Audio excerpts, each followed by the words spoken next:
सभी साथी जो सहयोग कर रहे हैं, हमारे कुलदीप जी हैं, उनके साथ सभी साथी, मनोज राठी जी हैं, मैं सबके नाम नहीं जानता, बहुत सहयोग सभी भाई कर रहे हैं।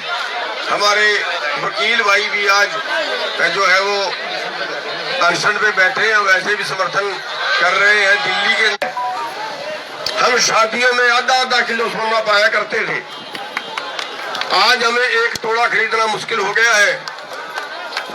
1970 में 2.5 क्विंटल गेहूं का 1 तोला सोना था, आज 25 क्विंटल गेहूं का 1 तोला सोना है। महंगाई जोड़ी जाती है सोने से, सोने का रेट 2.5 क्विंटल गेहूं से बढ़ के 25 क्विंटल गेहूं हो गया। आप उत्पादन भी करोगे तो कितना? सारे देश की माया, सारे देश का पैसा चंद लोगों के पास इकट्ठा हो गया, लड़ाई वहां की है।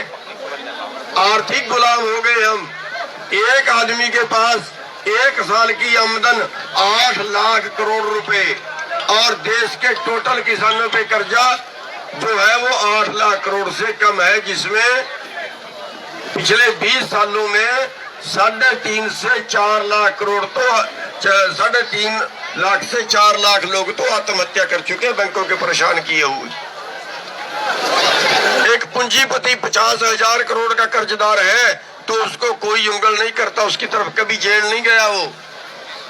और एक किसान 2 लाख रुपया ले ले तो उसके बदले भी जेल काटता है, उसके बदले उसकी बेइज्जती की जाती है, उसकी फोटो लगाई जाती है।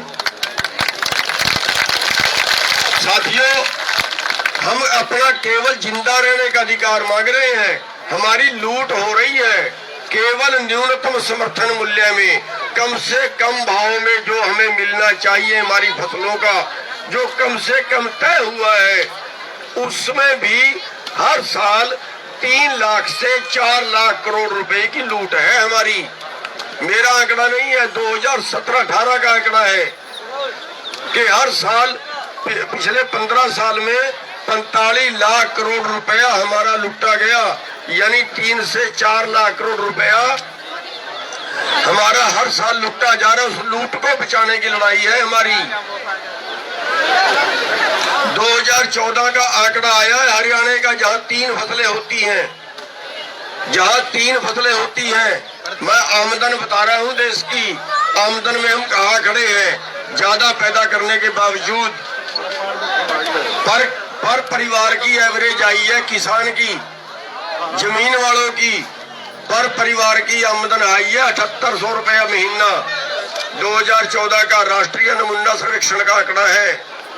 हरियाणा जहां 3 फसलें होती हैं वहां की बात कर रहा हूं। अब बढ़ गई होगी 8,000 9,000 रुपए महीना होगी। क्या 9,000 रुपए महीने में 10,000 भी मान लीजिए, क्या 10,000 रुपए महीने में एक परिवार गुजारा चला लेगा? और अब जो कानून बना दिए, ये खेती कानून नहीं है, खेती के व्यापार के कानून है। आगे आपकी टोटल जो फसल है उसका व्यापार करेंगे व्यापारी, सरकार नहीं खरीदेगी। सरकारी खरीद बंद होने वाली है चंद दिनों बाद, सरकारी मंडियां बंद होने वाली है चंद दिनों बाद। आपसे खरीद के गोदामों में भरेंगे और फिर जो खरीद के खाएगा उसका खून निचोड़ेंगे। ये लड़ाई केवल किसानों की नहीं है, किसानों के साथ साथ हर अन्न खाने वाले की लड़ाई है। ये गरीब दुकानदार, ये गरीब मजदूर, गरीब बाजार वाले, ये 60 रुपए किलो का आटा लेके नहीं खा पाएंगे, ये 80 रुपए किलो का प्याज लेके नहीं खा पाएंगे, ये 40 रुपए किलो का आलू लेके नहीं खा पाएंगे, कोई भी नहीं खा पाएगा। हम लोग जहां पैदा करने वाले हैं वहां खरीदने वाले भी हैं। अगर राजस्थान का किसान चना पैदा करता है तो हम चना खरीदते हैं, अगर हम गेहूं पैदा करते हैं तो तमिलनाडु का किसान गेहूं खरीदता है। हम केवल पैदा करने वाले नहीं, हम खाने वाले भी हैं।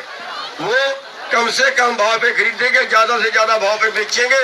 हमारी फसल है, हमें ही खरीदनी है।